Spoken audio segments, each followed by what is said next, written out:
COP29, Baku, Azerbaijan.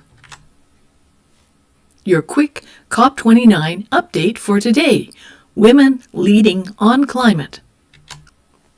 Catherine McKenna is full of good ideas. She thinks that Suncor Energy should use its excess cash to invest in clean energy rather than return it to shareholders, and then demand that Canadian taxpayers pay to clean up its pollution. She says we're in a fossil fuel climate crisis after all. Do women have a knack for climate action?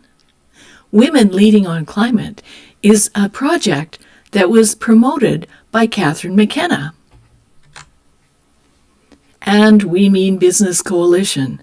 We Mean Business is associated with the Greta Thunberg Native Advertising Campaign. Women are 2.5 times more likely to engage on climate issues.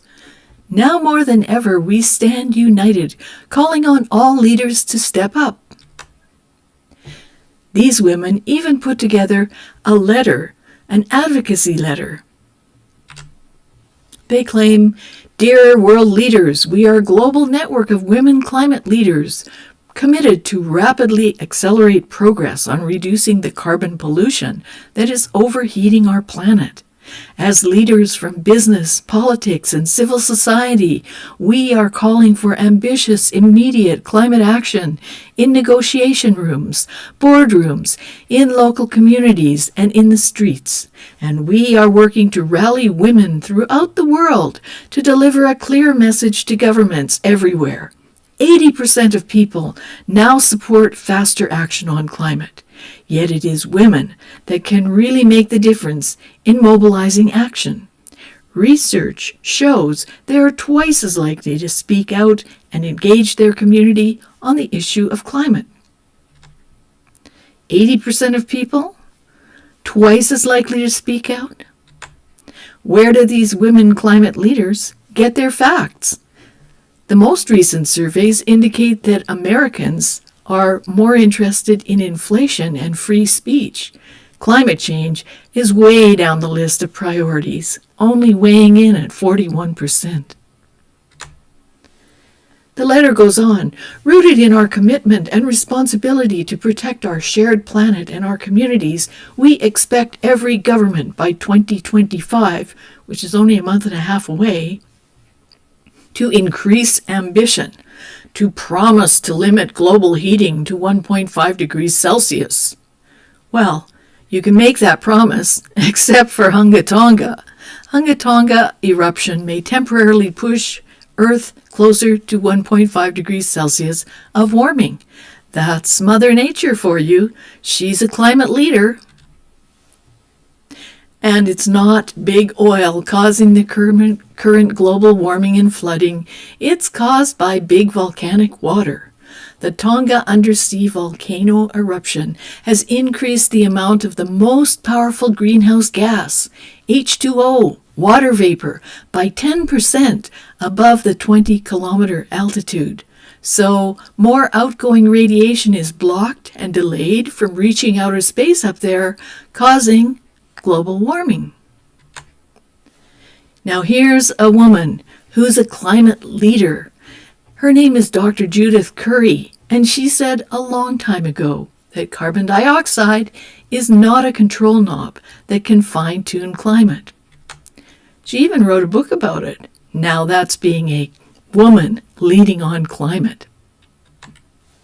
But back to the letter. These women want everyone to take action, get moving on promises to address the number one cause of climate change, burning fossil fuels. Well, we just showed that that's not the number one cause. Triple renewables, double energy efficiency, and ultimately phase out fossil fuels whilst ensuring a just transition for workers and communities. Halt and reverse deforestation while incentivizing investments in nature. Have they considered the consequences? Billions for blackouts. Do they know how things are made? If you're going to triple renewables and phase out fossil fuels, what are you going to make those renewables from? Because to get wind power, you need oil. And Václav Smil does an excellent job of mansplaining why. Christine Lagarde says $11 trillion is required. She's a woman leading on climate. She's the president of the European Central Bank since 2019. And these women agree. Mobilize finance, seize the economic opportunities of the moment through public budgets that address the scale of the climate crisis. Catalytic public climate finance to attract private investment, especially in the global south. Fast-track policies that eliminate barriers to green investment and remove fossil fuel subsidies. Let's see how the economy is doing in Europe, because all those policies are in place there, and it looks like it's doing badly. So 11 trillion, that's what Christine Lagarde wants us to spend on climate finance. Here's a man, sorry it couldn't be a woman, this is $1 million, this is the money, now here's the man, and $1 trillion. This is $1 trillion. Any questions? She wants us to spend 11 of these. And Bjorn Lomborg comments here, another mansplainer, saying there's a tenfold increase demanded for climate finance mobilization. So originally there was $100 billion a year green climate fund, and now they want it to be $1 trillion a year. They tell you that green energy is the cheapest, and yet to afford green, the rich countries now need to pay the world's poor $1 trillion a year. 10 times what the rich world struggled and mostly failed to pay in all the past years since the Paris Agreement.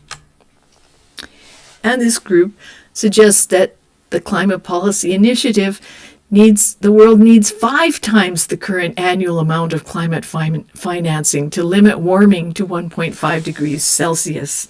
Do you think Hunga Tonga cares if people pay this money? Wouldn't it be nice if there was a solution?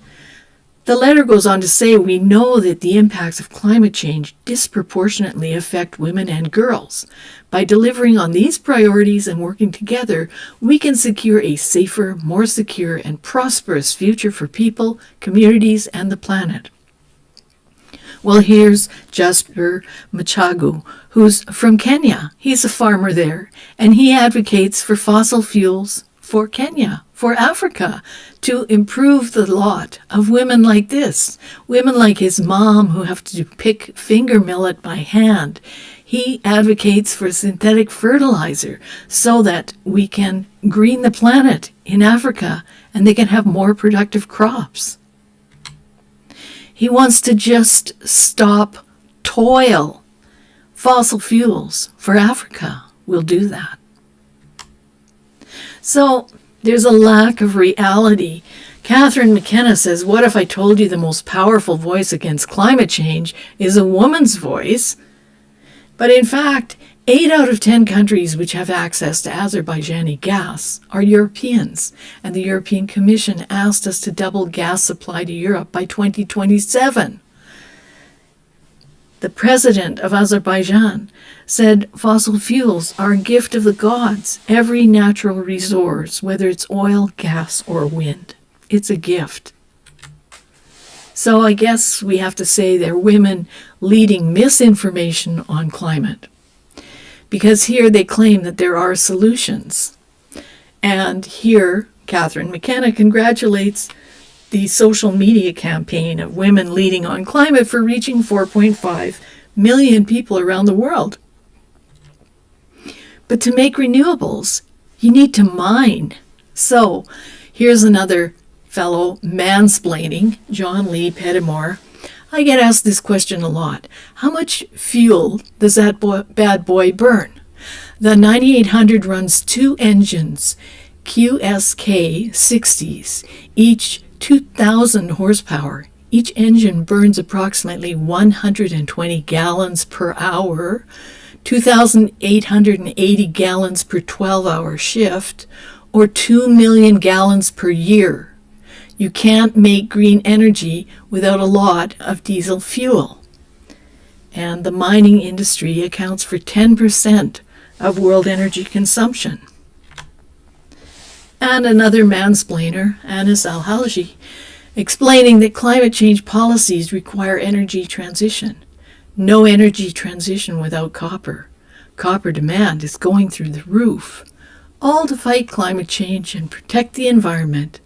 Below are the pictures of the 2 largest copper mines in the world. Congratulations! And here's another mansplainer. Because net zero 2030 or 2050 is not really possible. There's no material supply chain that can be acquired in that time frame, and perhaps there's no material supply chain at all.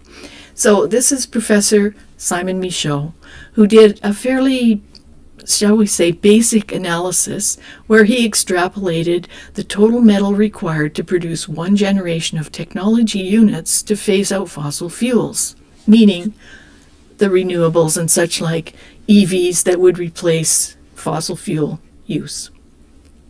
So he extrapolated the global metal production of 2019 and found the years to produce the metal for the 1 generation at the 2019 rate of production.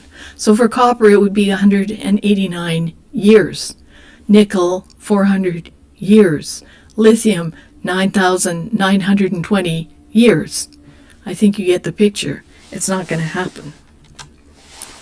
So the women misleading on climate at COP29, the principal misleader is this woman, Catherine McKenna, who chaired the high-level expert group on net zero commitments of non-state entities, from business to investors to cities. And we were very critical of her report for exactly the reason I just showed you. Unfortunately, the high-level expert group failed to do a technical feasibility study prior to issuing their onerous recommendations for mandatory reporting. Net zero is not possible by 2030, 2050, or possibly ever, according to a materials supply study by Simon Michaud for the Geological Survey of Finland. So women who claim climate change hurts women and children most don't care about the cost of climate ideology to those same women and children. Here's another mansplainer, Bjorn Lomborg. The demanded climate reparations at COP29 will be prohibitively expensive, costing $1,000 or more from every person in the West each year.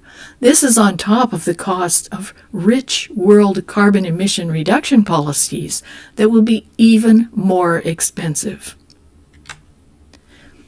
Tony Heller, another mansplainer, says climate is the perfect scam because there's almost always bad weather somewhere on Earth, and because carbon dioxide, CO2, is invisible. It gives climate scam professionals wide latitude to drive people crazy by pushing complete nonsense. So that's your quick COP29 update for today. For Friends of Science, I'm Michelle Sterling.